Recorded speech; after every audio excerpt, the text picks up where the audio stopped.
Welcome to Summer at Burlington. Jesus asks us to rest and work. So over this summer, we're going to intentionally slow down, making space for God, for family, for community. In this intentional slowing down, we hope that you're going to hear God's voice really clearly. And these teachings and the activities that are connected to it are aimed to help you do that. We hope that you will have something that you learn over this summer, but also that it will help you feel connected in one way or another to the Burlington family. You are part of Burlington, whether you're in the church building, or whether you're sat on a beach on holiday, or eating with friends, or in the park. Wherever you are, we are together, scattered, and yet still part of the family. We also hope, though, that these videos will give you something to try out at home. There's a challenge every week that you could do, perhaps with your friends or your neighbours, your family or your community. We'd love to hear how you get on with those. So this summer's theme is called A Meal with Jesus. Jesus ate a lot. If you look at the Bible, you find him again and again gathering around the table with friends, with those that were following him, and even those that didn't like him. If we read in the Bible, we find that Jesus has got 3 statements about him, the Son of Man statements, and these are them. Firstly, in Mark 10 verse 45, it says that the Son of Man came not to be served, but to serve, and to give his life as a ransom for many.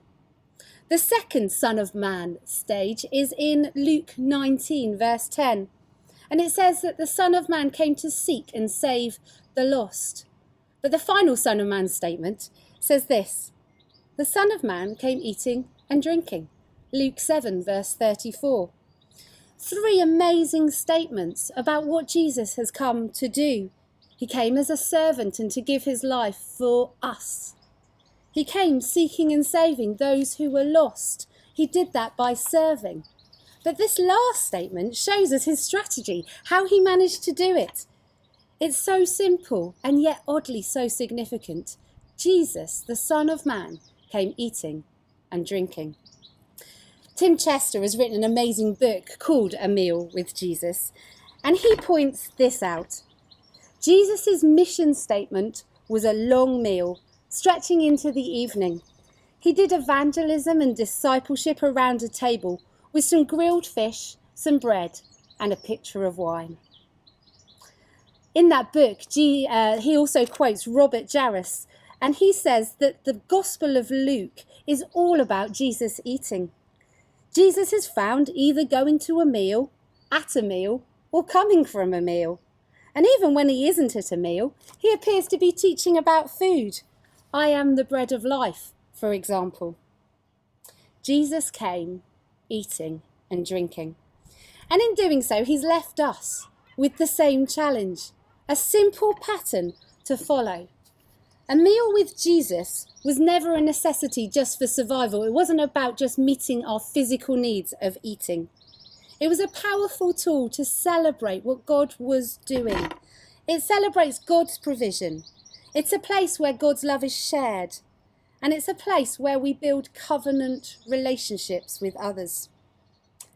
This summer, we're going to look at the different meals that Jesus had whilst he was on earth, and we're going to use them as a basis each week to think about the different ways we can use our tables to worship God, to experience his love, and to share that with other people. We're going to use the different days of the week to form our teaching. So the first one, Mission Mondays, that's next week. We're going to think about Mission Mondays. And then Teaching Tuesdays. Wednesdays is about our community meals, Thanksgiving Thursdays, Fun Fridays, Serving Saturdays, and then finally we're going to end with Celebration Sundays. For those of you who love to plan, we're going to release this teaching on a Monday, and every week there's going to be a challenge for you to do something involving a meal. So maybe have a look at your diary for the next few weeks and plan a meal in where you're going to put some of this into practice. As you know, also, we've got a Facebook group that's closed. We'd love you to join up to that. Just send us a message and we'll join you up to that. And again, we'd love you to post pictures of what you're eating, of what you're doing over this summer, and perhaps any thoughts that you have about these videos that is inspiring you and that could encourage others as well. So do get stuck in on our Facebook group. We're excited about this summer because Jesus came eating and drinking. What an opportunity for us to learn something about God's love, and what an opportunity for us to slow down this summer and hear his voice.